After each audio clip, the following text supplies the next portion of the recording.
Hi friends, welcome back to my channel. ఎలా ఉన్నారు? నా పేరు ప్రియ. ఈరోజు అయితే నేను నా ఈవినింగ్ రొటీన్ అనేది నేనైతే మీతో షేర్ చేస్తున్నాను. చూడండి, ఈవినింగ్ అయితే నేను డబల్ కా మీఠా చేస్తున్నాను. సో దానికోసం అనేసి కొద్దిగా ఆయిల్ వేసేసి బ్రెడ్ని డీప్ ఫ్రై చేసి పెట్టుకుంటున్నాను. అలాగే దీనికోసం నేనైతే కంట్రీ డిలైట్ బఫెలో మిల్క్ని అయితే తీసేసుకున్నాను. సో మిల్క్ అయితే బాయిల్ అయిపోతున్నాయి. బ్రెడ్స్ అయితే మంచిగా ఫ్రై చేసేసి పెట్టుకున్నాను. మిల్క్ కాగిపోయాయండి. సో నేనైతే దాంట్లో షుగర్ అనేది యాడ్ చేస్తున్నాను. 1 కప్ షుగర్ పడుతుంది మనకు హాఫ్ లీటర్ మిల్క్కి. దీంట్లో అయితే నేను వాటర్ ఏమీ యాడ్ చేయలేదు, 1 డ్రాప్ కూడా యాడ్ చేయలేదు. అలాగే మనం ఫ్రై చేసుకున్న బ్రెడ్ని ఇలా పీసెస్గా కట్ చేసి పెట్టాను.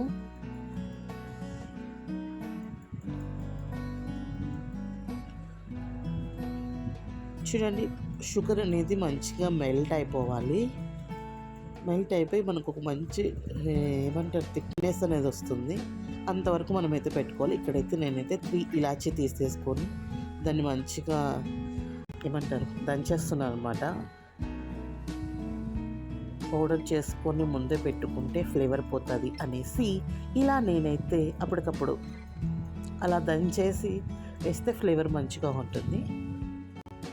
నెక్స్ట్ మనం రోస్ట్ చేసుకున్న బ్రెడ్ పీసెస్ని మిల్క్లో యాడ్ చేయడమే. చాలా అంటే చాలా ఈజీ అండ్ సింపుల్. వంట రాని వాళ్ళు కూడా ఇలా చేసుకోవచ్చు. టేస్ట్ అయితే చాలా అంటే చాలా బాగుంటుంది. పాకం పట్టి అదంత లాంగ్ ప్రాసెస్. సో ఇలా చేసుకున్నా కానీ చాలా టేస్టీగా ఉంటుంది. మీరు కూడా ఒకసారి ట్రై చేయండి. క్యాష్యూస్ అయితే ఫ్రై చేస్తున్నాను.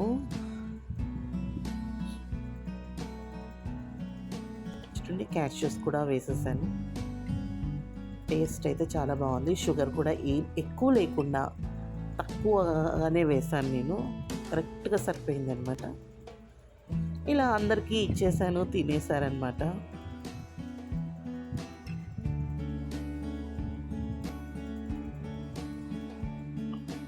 వారికి కూడా పెట్టించాను, చాలా బాగుందన్నారు.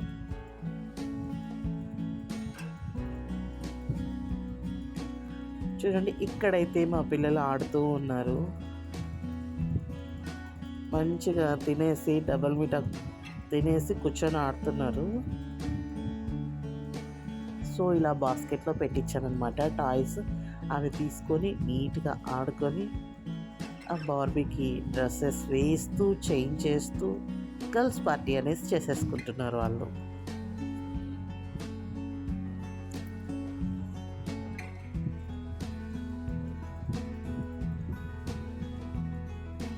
ఇప్పుడైతే చూడండి, చికెన్ని నేను ఆల్రెడీ మ్యారినేట్ చేసి పెట్టేశాను. స్పైసెస్ అన్నీ వేసేసి దీంట్లో ఉప్పు, కారం, పసుపు, ధనియా పౌడర్, చికెన్ మసాలా, బిర్యానీ కాదు గరం మసాలా, కర్డ్, అలాగే లెమన్, కొద్దిగా ఆయిల్, ఇవన్నీ వేసేసి మంచిగా కలిపేసి పెట్టేసాను. కర్డ్ కూడా వేసాను. ఇక్కడ చూడండి, ఆనియన్స్ 2 ఆనియన్స్ తీసుకున్నాను. ఆయిల్లో ఫ్రై చేయాలి ఫస్ట్. ఇలా చేసి చూడండి, చికెన్ ఒక్కసారి ఇలా ట్రై చేయండి. రెస్టారెంట్ కూడా మన చికెన్ ముద్ర పనికిరాదు. అలాగే దానికోసం చికెన్కి ఈ పేస్ట్ అనేది చాలా ఇంపార్టెంట్. కోకోనట్ పౌడర్ వేస్తున్నాను. అలాగే దీంట్లో చూడండి, గసగసాలు వేయించి కూడా వేసుకోవచ్చు, నేను డైరెక్ట్గా వేస్తున్నాను. అలాగే మెయిన్ ఇంగ్రీడియంట్ దీంట్లో వచ్చేసి ఏముంటుంది చెప్పండి, క్యాష్యూస్. ఒక 10 క్యాష్యూస్ వేస్తాను. కొద్దిగా వాటర్ వేసి మంచిగా నానబెట్టేయాలన్నమాట. ఒక 10 మినిట్స్ అలా నానబెట్టామంటే మంచిగా అది ఏమంటారు స్మూత్ పేస్ట్ అనేది వచ్చేస్తుంది. ఇక్కడ చూడండి, ఆనియన్ కూడా ఫ్రై అయిపోయింది. సో దీంట్లో నేను వేస్తున్నాను ఇప్పుడు చిన్న చిన్నగా చాప్ చేసుకున్న టొమాటోస్ వేసాను. ఆనియన్స్ కొంచెం గోల్డ్ కలర్కి వచ్చాక మనం టొమాటో అనేది వేయాలి. సో టొమాటోస్ వేసిన వెంటనే కొద్దిగా పసుపు యాడ్ చేసామంటే త్వరగా మగ్గిపోతుంది అనమాట. సో చూడండి, ఇలా వచ్చేస్తుంది. ఇప్పుడైతే దీంట్లోకి నేను యాడ్ చేస్తున్నాను ఆల్రెడీ మ్యాగ్నేట్ చేసుకున్న చికెన్. ఇది మనం మార్నింగ్ చేయాలనుకోండి, ఆఫ్టర్నూన్ నైటే కలిపి పెట్టుకున్నామంటే టేస్ట్ ఇంకా బాగుంటుంది. కానీ నేను అప్పటికప్పుడే చేసేసానండి. ఇక్కడైతే కొత్తిమీర వేసేసాను. కొత్తిమీర అలాగే కరివేపాకు ఇప్పుడు వేసాను, తాలింపులో వేయలేదు.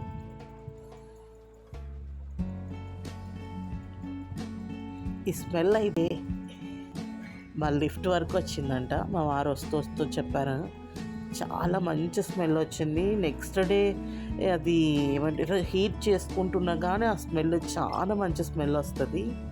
అంటే అంత టేస్టీగా ఉందన్నమాట. ఇక్కడైతే చూడండి పేస్ట్ కూడా నేను పట్టేసుకుంటున్నాను. ఇప్పుడు మనం క్యాష్యూస్ అలాగే కోకోనట్ పౌడర్ అలాగే గసగసాలు వేసిన పేస్ట్ ఇప్పుడైతే ఈ పేస్ట్ని దీంట్లో యాడ్ చేస్తున్నాను. కొద్దిగా ఒక 60% కుక్ అయ్యాక చికెన్ ఈ పేస్ట్ అనేది యాడ్ చేయాలి. మన ఫ్రెష్ క్రీమ్ వేయాల్సిన అవసరం లేదు, ఏం అవసరం లేదు. ఇది ఒక్క పేస్ట్ వేస్తే ఆ ఫ్లేవర్ అనేది వస్తుంది.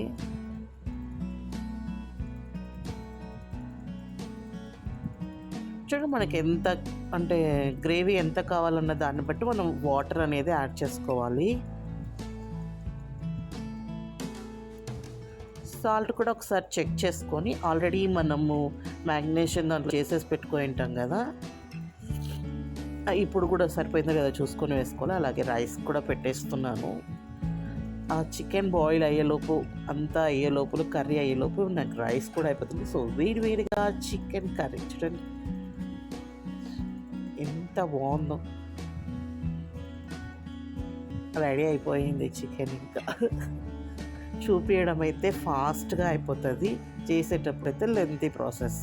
ఇక్కడైతే నేను జొన్న రొట్టె చేస్తున్నాను. చూడండి జొన్న రొట్టె ఏం చేస్తానంటే, ఇప్పుడు పూరి ఒత్తి ప్రెస్సింగ్ మిషన్ ఉంటుంది కదా, దాంట్లో పెట్టేసి ఇలా ఒత్తేస్తే మనకు జొన్న రొట్టె అనేది వస్తుంది. ఒకసారి చూసుకొని సెట్ చేసుకొని మళ్ళీ సెకండ్ టైం ఒత్తాలి.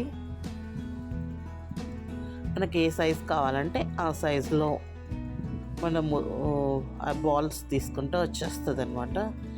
ఈజీగా ఇలా తీసి అలా పెన్నం పైన వేసేసి చేసేసుకోవచ్చు. ఆయిల్ వేసి కాంచుతున్నాము.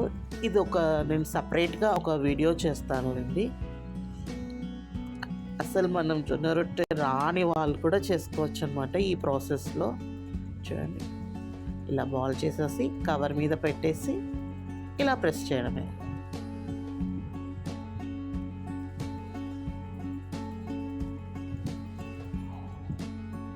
చూడండి ఎంత బాగా వచ్చిందో.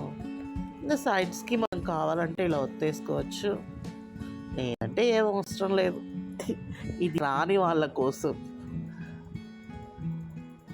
వచ్చిన వాళ్ళైతే ఫటాఫట్ చేసేస్తారు హ్యాండ్స్తో.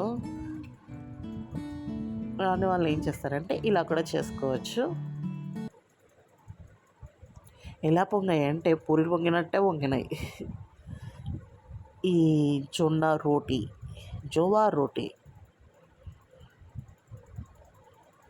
జొన్న రొట్టె చికెన్ చాలా అంటే చాలా మంచి కాంబినేషన్. మీరు కూడా ఒకసారి ఇలా ట్రై చేయండి. నేను సపరేట్గా చేస్తాను దీని గురించి. అయితే ఈరోజు వీడియో అయితే ఇది మీకు నచ్చింది అనేసి అనుకుంటున్నాను, యూస్ఫుల్గా ఉంటుంది అనుకుంటున్నాను. Thanks for watching. Keep smiling. Bye.